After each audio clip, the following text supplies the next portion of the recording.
Okay, so welcome back to Dimers TV. So again, we are joined by our co-host, Mr. Jonas de Guzman.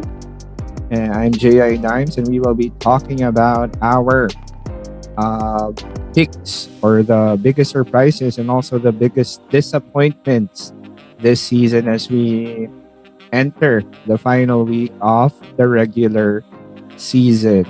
Okay, so let us start first with again, Jonas and I will pick our top three, both for the surprises and also the disappointments. Okay, so I'll start off. No, I will start it off first with the disappointments. So these are my top three disappointments this season. At number three. Okay, so we have number three. When I was thinking about this, I was really very disappointed, of course, with number one or number three. They will be coming from the same team. Anthony Street Clothes Davis.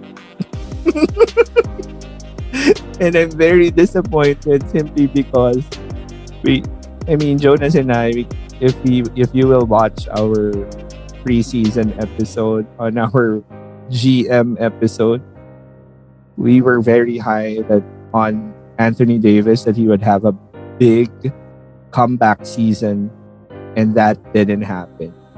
He kind of lived up to the street clothes nickname, and I don't even know if he's ever gonna be back to being the Anthony Davis that we know. And then at number two, second biggest disappointment, none other than Russell Westbrook.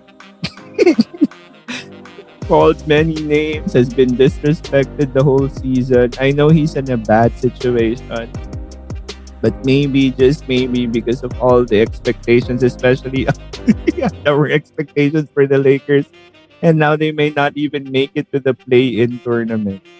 It's really been a disaster season for Russell Westbrook. And of course, my number one, at number one, none other than the purple and gold, the Los Angeles Lakers. They are hands down the biggest disappointment this season. I mean, technically speaking, they literally have five top 75 players if you're going to think about it. Dwight Howard was kind of like uh, cheated on or how do we put it? Maybe he was robbed of a place there in the top 75, even though he deserves to be there. So that's technically five top 75 players on your team, and yet you will not even make it to the play-in tournament. So those are my top three picks for the most disappointing players or things in general during this season. And let me now turn it over to my co-host Jonas de Guzman. Thank you, sir. And well, for me, I didn't use players. I used teams for my top three disappointments. For third, I don't blame them. Mostly it's due to health, but I expected more from the Blazers because I thought from start on the season, Lillard and even McCollum when he was still there, they would still try to make a run at least one final push. However, Chauncey Billups hasn't really been that coach so far. Maybe he needs to learn more. He has more, newer players to handle now. Lillard is recovering from the injury that he has, so I think he can come back next year strong. But I kind of expected more from them, and I think McCollum now is in a better place with the Pelicans, who just won to a team that I'll talk about later. Well, more on that. But the second, that's my third, the Blazers. The second team, it's one of our co-hosts' team. Sir John Mer, shout out to you. But it's the Knicks. I was high on the Knicks last year. If Sir Dator may recall, in the playoffs, I had them over the Hawks. However, it turns out Trae Young was Trae Young. It was a Nick killer until now. So, and then I thought they would be as good as they were last year. But Randall is one of those. I think he kind of regressed, a little regressed rather, a little bit. Uh, Kemba Walker didn't play much. Derrick Rose was injured. I think Fournier wasn't playable player at times, and I think Tom Thibodeau had lots of trouble trying to make his team as good as they were last year at least. So although RJ Barrett I think was a shining spot for them, but all in all the team didn't really pan out to be a playoff team, even a play-in team they currently have. So and the number one disappointment, I think it's no surprise. Even Serdador mentioned it. He's two players were mentioned, but it's easy. It's them, the Los Angeles Lakers. I've been a fan since I was a child, so I can't explain the pain. um, LeBron, it's sad seeing LeBron had to carry a lot of weight, even though he's leading the league in scoring, which is a testament to how great he is. Um, the players didn't really just fit. Like Serdator mentioned, street clothes was his forte. Anthony Davis, that was his mantra all season long. Russell Westbrook didn't really fit the mold that they have, and like you mentioned, they have like 5 or top 75 years on their team. Um, we all thought at the start of the season, they would compete for a championship, and now they're not. They might not even join the play-in. That's how bad the Lakers are in this position, and I'm not sure how they can bounce back from this for next season. We'll talk about that probably in future episodes, but that would be my top three again, and that's my top disappointment, which is the Los Angeles Lakers. Thank you, sir. Back to you. Okay, thank you, Jonas. So we now proceed to our biggest surprises. We'll now indicate the top three surprises uh, for the season. Of course, at number three, even though they did make it to the NBA Finals, I did not personally think the Phoenix Suns would be this good. But they really, just like with our episode, the Unstoppable Suns, they have been that. Even when Chris Paul got injured uh, during the All Star weekend, they still continued winning. People just found ways to step up.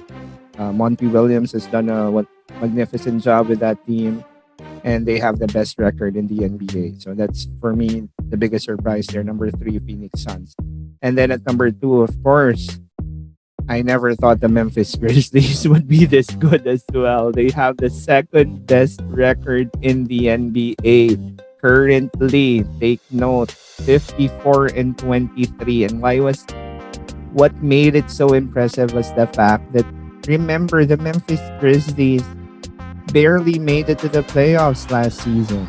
That was just like that wasn't even like a year ago, right? They just barely made it to the playoffs, and now they are the second best team in the NBA. And what impressed me the most about the Grizzlies is that they they won with they win games with Ja Morant, and they continue to win games even without Ja Morant. Just a testament to how good that team is, right? And of course, my number one surprise, yes sir. Jonas already mentioned this during the MVP conversation. He was our um, well honorable mention. DeMar DeRozan. Oh my goodness! Like I never saw this. I just didn't really see that happening. Um, we're sorry that we were one of those who really thought that was like one of the worst signings during the off season. Like we didn't really know how that would fit and all of that. But DeMar DeRozan just really found his niche with the Bulls, and it's like he just literally surprised everyone on how he played, or how he bounced back. Actually, DeMar DeRozan wasn't bad with the Spurs, but he just brought it up to another level this season. It reminds you, with the way he played, reminded us a lot of the Mamba, right? His idol right there, and I'm very happy for DeMar DeRozan. And for me, he was really my biggest surprise this season. Let me now pass it to my partner, Jonas de Guzman. So again, I'm basing it on teams, but I like that one. DeMar DeRozan, shout out to him. He really was great all season. Um, he was like the closer of that team. He had a lot of game-winning baskets. Even yeah, I think he's leading the league in fourth quarter scoring. So that shows you how really great he is as of this moment. Hopefully, the Bulls can replicate that success with him moving forward into the playoffs. But again, I'm basing it on teams. So my third, uh, I didn't think they would make at least the play-in. Not pretty sure, but the Cavs surprised me a lot this season. Due to their style of their play, I think Bickerstaff really had a firm grasp on how they can utilize their players, their bigs, especially Jarrett Allen, even Evan Mobley was a Rookie of the Year candidate. Talked about him in the previous episode. Um, Darius Garland has been tremendous for them. I really am surprised with how they have performed, and I really, I really like watching them games. Recently, they really look like a good team, and hopefully they can have successful, multiple seasons moving forward. Then my second, I've been high on them for the past few years. Like at the start of the season, I had them making the playoffs, but it didn't pan out that way. But I think this year they will. It's the Minnesota Timberwolves. Chris Finch has done a good job. Karl Anthony Towns